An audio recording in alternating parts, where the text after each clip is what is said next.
Well, we're here at Cupcake Joe's, and one of our favorite places in Pittsburgh, not the least of which on the south side. And I'm joined by Mary Withrow, one of my best friends, and fellow crime fighter. That's right. Today is going to be the first in a series of podcasts because there's just so much we have to talk about. And I don't think people have any idea, and there's hundreds of thousands of people that are like-minded about the care and handling and the well-being of our pets and animals generally in our community.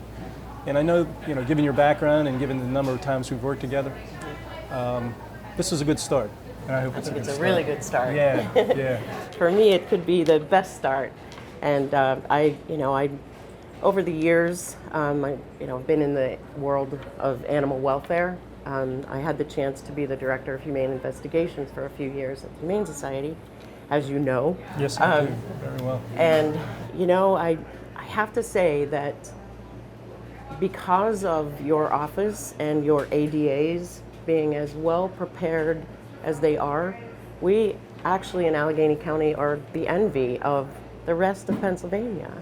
Your animal crimes unit is the only one in the state of Pennsylvania, and that's why we have been able to get the sentencing that we have, and we've been able to, prosecute people who commit crimes against the voiceless, the innocent. Well, thank you. You guys in your office have been fantastic. Well, together, I think, I go back to when animal fighting was a not so serious a crime. And I think we pushed for legislation back early in our tenure, and I think that's how we first became acquainted. Right. So animal fighting became a felony, and after that, we tried I remember the case we tried. It concerned the spectators at an animal fighting thing. Yes. And we wanted to charge them because you really can't have a fight unless you have people that are there and paying to watch the fight. Right. And paying big money too. It is big money, isn't it? Yes. Yeah. But so we tried the case at the trial level. We lost. We took it up on appeal. We won, and then later the legislature made that law. It is. So I'm proud of that. Yeah. And since that time, these are felonies. And to your point, I mean, we got a lot of good people in the office. And I appreciate what you just said about my office. But there's so many good people in the community, and I'm sitting with one right now that have done so much in this area. And but for the next half hour, I hope we get a chance to talk about a lot of those things. Yes. So you're up in the air a lot. Well, Can you explain that? I'm the executive director, as you know, for Pittsburgh Aviation Animal Rescue Team. Yes. Actually, our plane took off about an hour ago. Went to Kentucky, where they have serious overcrowding problems.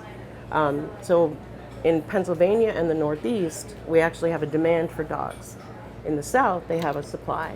So we move animals that are in most danger and bring them into Pennsylvania or New York, New Jersey. So we have an airplane, but we also have land planes. Those are our vehicles that are on the ground. Mm-hmm. 2 of those are actually on the road today also. So today we'll rescue about 50 animals. Yeah. And you bring them back here to shelters in Western Pennsylvania? Yeah. That's great. Yeah. That's great. Well, as a board member of Animal Friends for more than 20 years, I've really appreciated the relationship between all the shelters, and everybody kind of works together, and there's a little competition because there's limited funding sometimes, but for the most part, everybody's on the same page. They are, and we are in competition for donor dollars and adopters and volunteers, but when at the end of the day, everybody comes together. Yeah. We do all work really well together. Even as executive directors, we work well together and try to figure out ways to help each other. So we're again here in Allegheny County, we have a really good situation. And I know that one of the things, Steve, is, and we've talked about this, that the Humane Society police officers enforce the Crimes Code, Title 18, for the state of Pennsylvania, in particular the animal crimes section.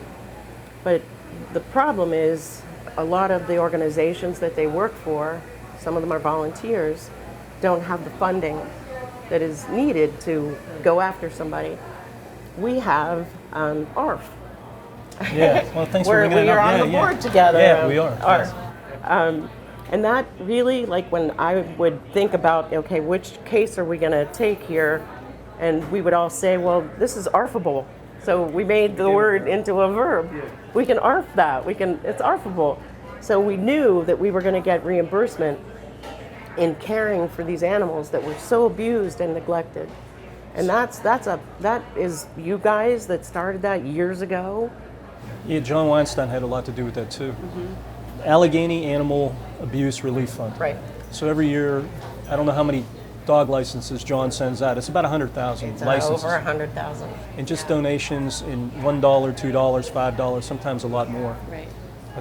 Several $1 million have been raised. So I think in part to your point, if a humane officer needs to do their job and they find an animal that really needs help, it's in distress, you know there's funds that can take care of that animal. That's So right. yeah, I'm proud of that. I think that really reflects should well be. on us as a community. It does. Yeah, but I don't make the donation. Somebody else. I know. A lot of It's people are making the donation. But somebody pulled that together, and the sad part of it is, I think a lot of other counties are now looking at it and thinking we should mimic exactly what Allegheny is doing. And I know I've had just a few phone calls in the last couple of weeks. Let's talk about what you guys do over there, and how are you doing this? And as you know, I sit on the Dog Law Advisory Board for the Department of Ag, and it's always something that's brought up. Look at Allegheny; they're getting good sentences, they're getting convictions, they know what they're doing.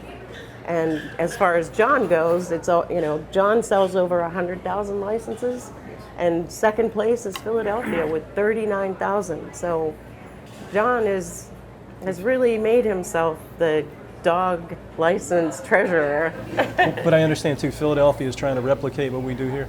Yes. Yeah, okay. There's a Won't couple be counties won't be the that are last trying time. to- It's not the first. It won't be the last time.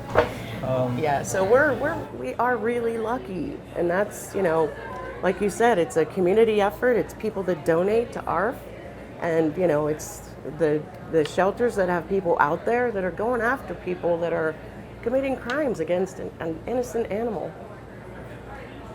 Well, the legislature, we got their attention too, apparently. And in 2017, they passed a comprehensive package of bills changing animal cruelty and how it's handled. Now, I know there's a lot of issues. In the first case we tried after the passage of the new legislation, animal is not a defined term under the statute. And the animal that was being abused was a raccoon. And Judge Manning took care of that, and we took it up on appeal, and we were I remember sustained. that case, yeah. But there's a lot of, my point is in part, there's a lot of gray area that I think we have to, it needs to be addressed. And Right. I hate to address it through the courts. I'd rather address it through the legislation, but that ship has sailed. But There are some parts of it that are being tweaked and looked at, and I think we can look at it this way. It was a step in the right direction, and as far as what the charges were, like everything was mostly a summary, and that's a non-traffic citation, comes with no record, so you can't, somebody can just go do it again and have another summary. So Yeah. that has all changed with the new law, which is great. the grading of the crimes. Yeah. I appreciate what the legislature's done there. Of course, dogfighting being a felony, but that's been a felony for a while.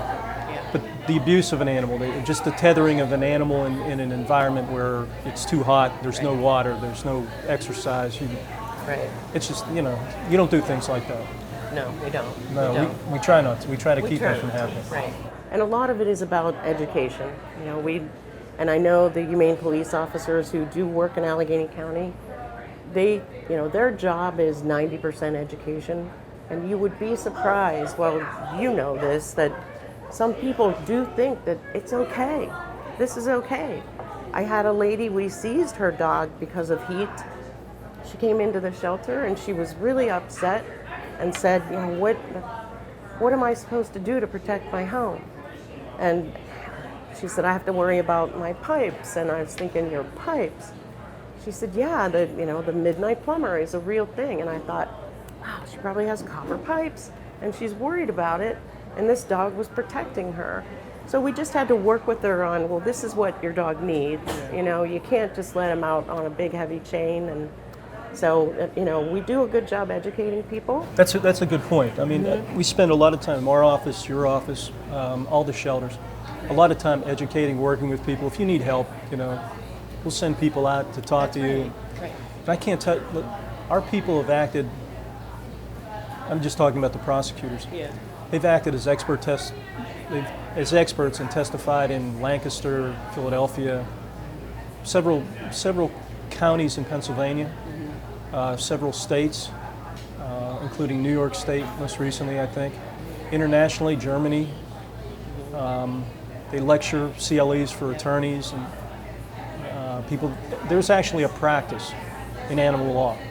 There was nobody ever thought about that. It's kind of like the corollary being, you know, when you're talking about vulnerability of people, of life. Right. Now there's a practice with senior citizens, but you know, I think we started that too. You know, we started getting people to look at things a different way, and I'm really proud of that. Yeah.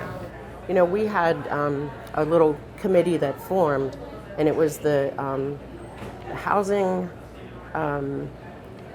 CYF, and what would happen is if they got a call, especially if it was child abuse, they would call us to see if there had ever been a visit to the home for animal abuse.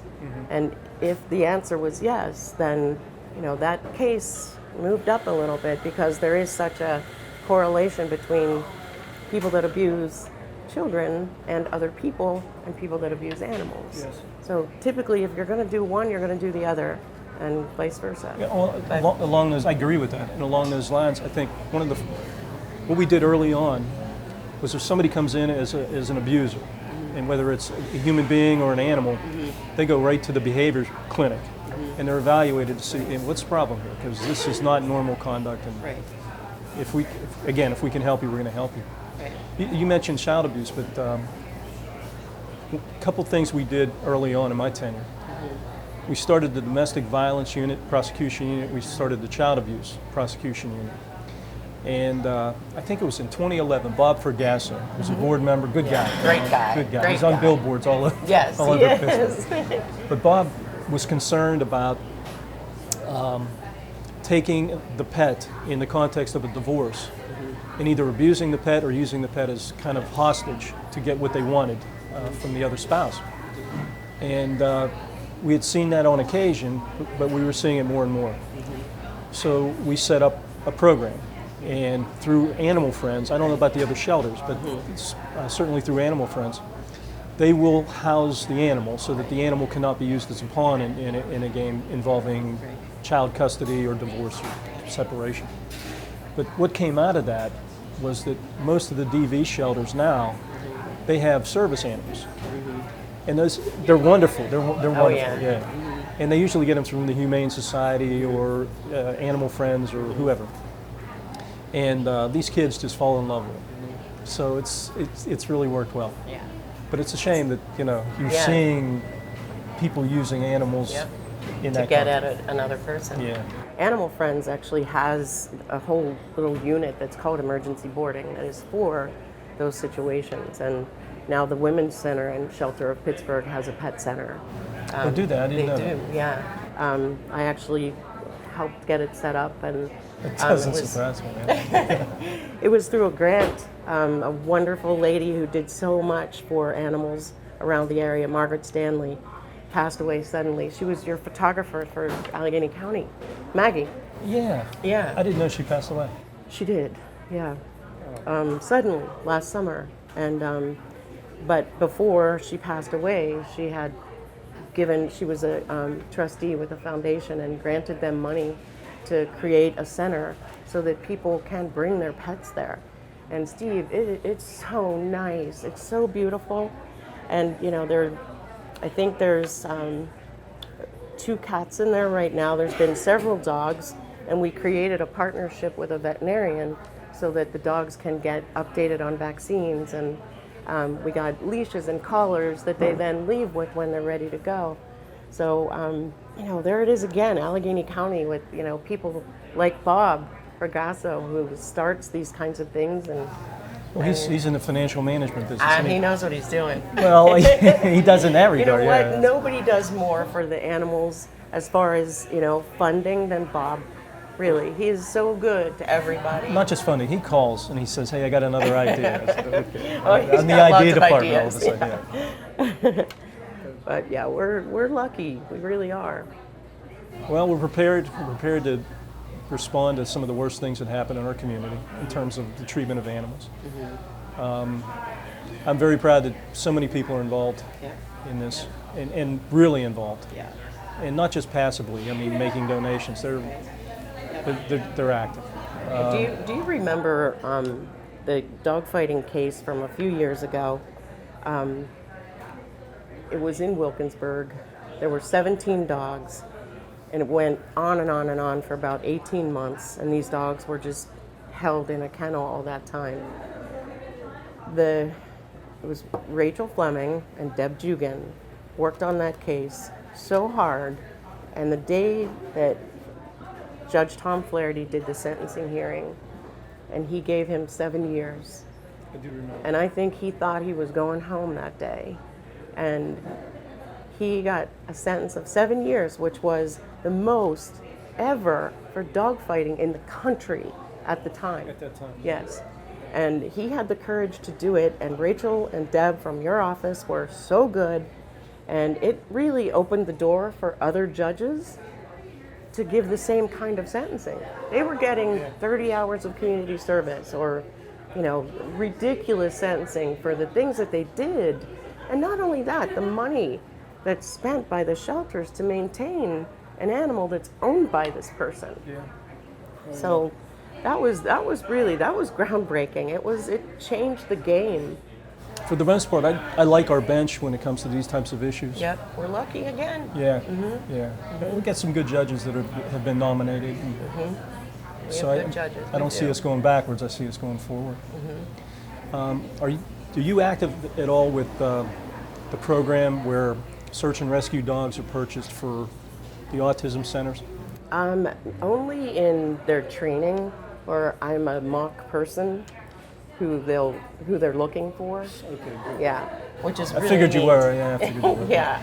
But that program, I think Jerry Turisky now is kind of quarterbacking that on the autism side. Families with, something we know, families who have an autistic member. You purchase the dog. You don't purchase it. We purchase the dog. We find a way to get it done. And the dog goes to the family, and if the child elopes, usually it's a young child that we're trying to protect. The dog will herd the child back, and I think we've saved 2 or 3 lives already doing that.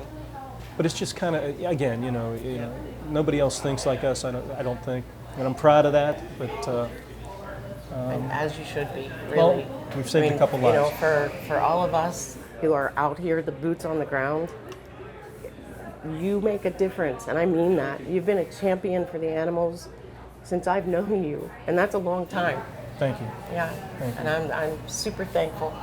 Of all the bad things you see, I mean, and I realize, abusing an animal is a bad thing. Just the wonderful people we have in our community. Yep. I mean, it's, people can argue in a political context that we're not one of the most livable cities or livable regions in the country. I disagree with that. I love it here. I get to see the good people, yeah. I do. Yep. And we know a lot of the same people. Yeah, And we do. we yeah. know a lot This of is good Pittsburgh, yeah. people. Everybody. This is Pittsburgh. Yep. So you're sure not is. involved in the canine programs at all, right? No.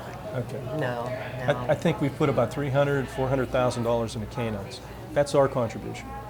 And Ben Roethlisberger's foundation comes in and matches monies that we go towards a project. Right. And the idea was to use force that's less lethal. You don't have to use a gun if the dog will deter somebody. Get on the ground. That's all we want you to do is submit. And knock on wood, that's worked well. On occasion, the dog has had to attach to the person, but Right. For the most part, police officers have minimized the need to use force, and that's been a good thing too. So Yeah, those dogs used to come to the what's now Humane Animal Rescue for their checkups, and I always say, when I die, I'm gonna get to hug every service dog and every police canine that I was never allowed to hug because they're working. So this one dog had to have a tooth I think he was being pulled, and his partner stayed right beside him throughout the surgery. So I went in and I said to the police officer, since your dog is anesthetized, can I please give him a hug? And he looked at me like I was a little bit crazy, but you know. So he said, yeah, go ahead, give him a hug. So I got to give this big, beautiful canine officer a kiss, and I, you know, gave him a hug and thanked him for his service. They are beautiful. Yeah. They're beautiful. And when they would come to the shelter and everybody, you know, would make a fuss, and you had to, you know, give them their space because they're at the vet, so it's a little nerve-wracking, but beautiful. There was a case over in Lawrenceville. It wound up in legislation. They call it Rocco's Law. Yeah, yep.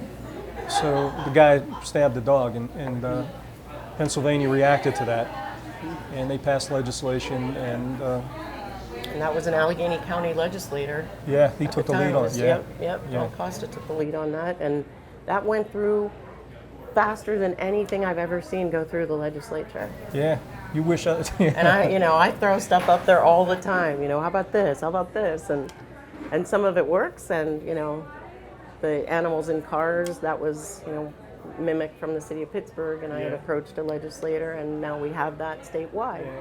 But started here again. Do we still have the CHIP program? Oh yeah. Okay. So we're still, if somebody wants to go to a shelter, for free, they'll put the chip in the dog, and it's basically GPS. Right. Okay.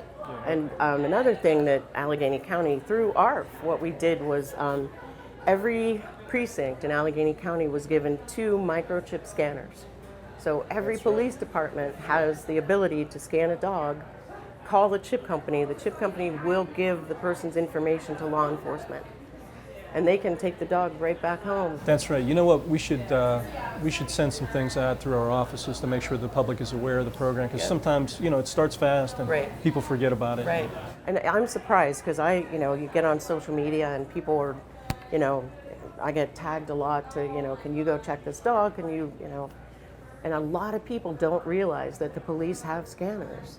And one thing I'd love to see is the police also get, maybe we could do this through AARF, is, you know, get them a couple kennels, so if they have to pick up a dog when it's 10 below and somebody's outside, that they have the proper place to put the dog until they can figure out who the owner is, or some leashes, you know, just some things like that, so they're prepared. So somebody's dog gets off its tether or gets out of the house. Right. Excuse me.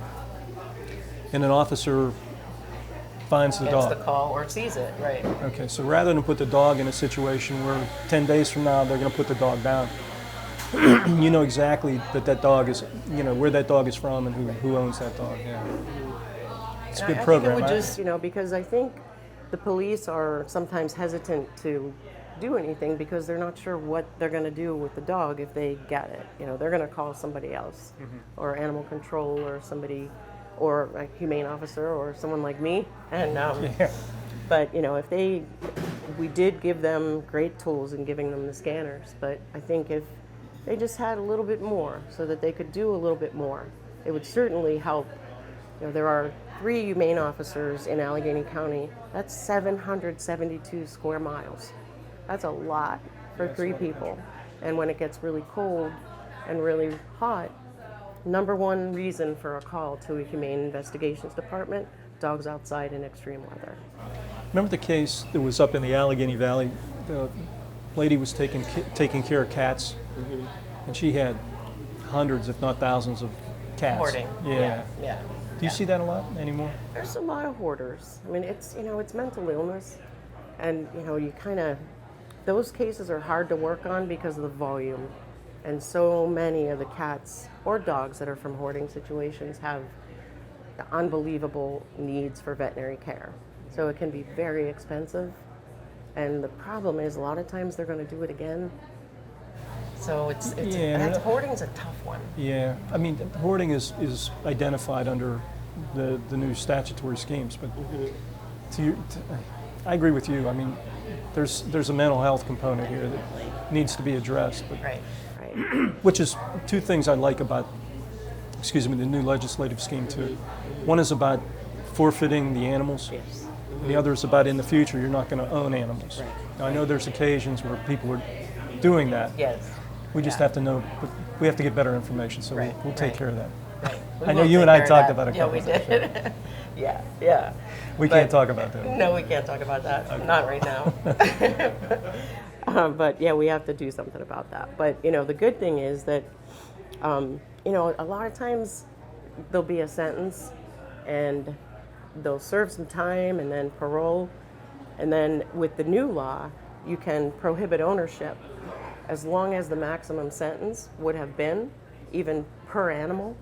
So that could be for the rest of your life, and that I'm okay with that. Me too. I mean, you got punished. You can't have an animal again. If we catch you with an animal again, you're going to be in a lot more trouble than you were before. Yeah. So, that type of scheme made sense to me when yeah, they wrote it. definitely. And I like the fact that we had so many people involved in drafting that legislation. Again, notwithstanding, there's it's new. Some of the aspects are new, and they're going to be tested. Right. They will, and that's how we learn too. That's how we get better. Yeah. Different situations. I mean, different situations come up all the time. We at the shelters, and we've seen it all. We think, and then something else. Then something else comes up. Yeah. I mean, I wish. I know we're talking, and we're on the radio, but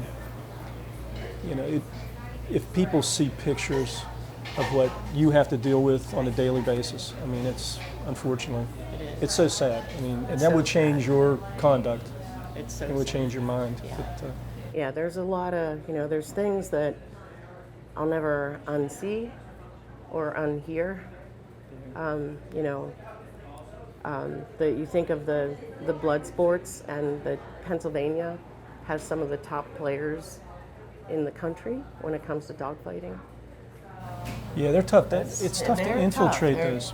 It is. And, It and is. when that one guy died, he had that magazine because they were going to like e-commerce. Yep. It's a business, Yeah, it is a business. But it's tough to infiltrate that stuff because they only do it physically with people that they know that are there. That's right.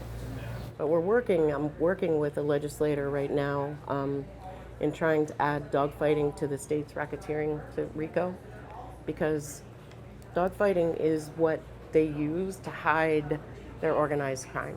There's always guns, there's always illegal drugs behind the scenes. So the awful dogfighting can be what they use to hide all these other activities. So it would be great. The FBI supports it. I testified before the House. So we'll see what happens. But that would put Pennsylvania in with about 13 other states that have added dogfighting to RICO. That's interesting. Yeah. Well, that's one of the reasons we thought it should be a felony because of the drug component and the gun component. Right. Obviously, they're making money. I don't know if they're laundering the money. Yeah. Depends They're on making how a big. lot of money. Well, the video, if you get the video and you go on the black market, I mean, you can make a lot of money that way, Yeah. apparently. Yeah. We don't have the resources to explore that beyond Allegheny County, but You don't. Right. We'll get there. yeah. Yeah. And it's all, baby steps. It's all getting better, and it's all going in the right direction. Well, partnerships, yeah. Yeah. Yeah.